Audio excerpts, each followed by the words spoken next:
Bismillahirrahmanirrahim. Dear students, Assalamu alaikum.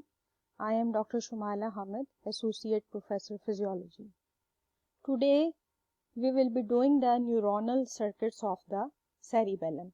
It is a continuation of my previous lecture Cerebellum 1, in which we did the introduction to cerebellum.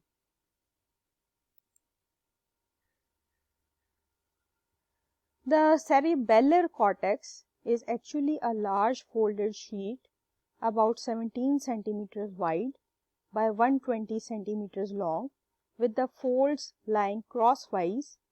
Each fold is called a folium, and lying deep beneath the folded mass of cerebellar cortex are deep cerebellar nuclei. So first of all, the input pathways to the cerebellum.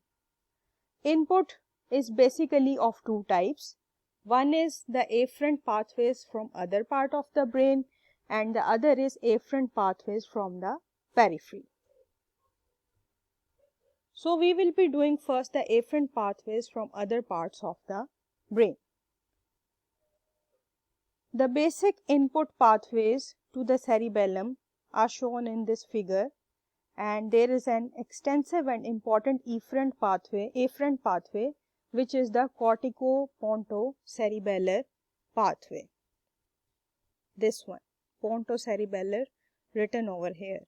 It is coming from the cortex, so cortico-pontocerebellar pathway. It originates in the cerebral motor and premotor cortices and also in the cerebral somatosensory cortex. It passes by way of the pontile nuclei and pontocerebellar tracts, mainly to the lateral divisions of the cerebellar hemispheres on the opposite side of the brain from the cerebral areas.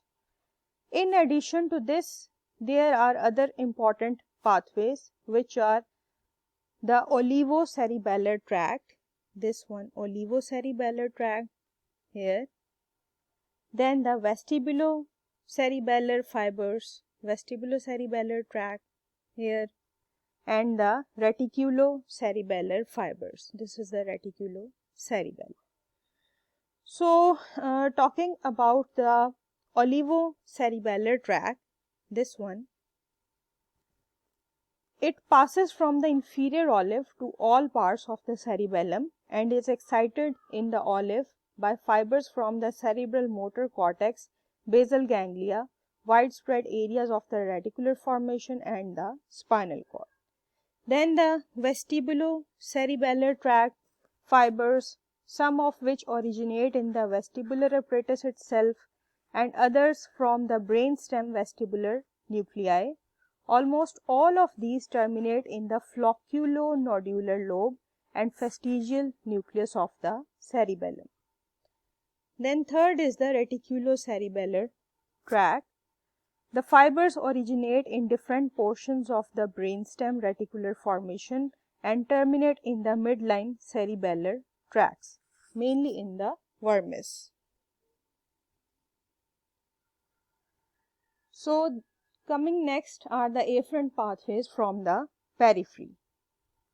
The cerebellum also receives important sensory signals directly from the peripheral parts of the body, mainly through four tracts on each side, two of which are located dorsally in the cord and two ventrally.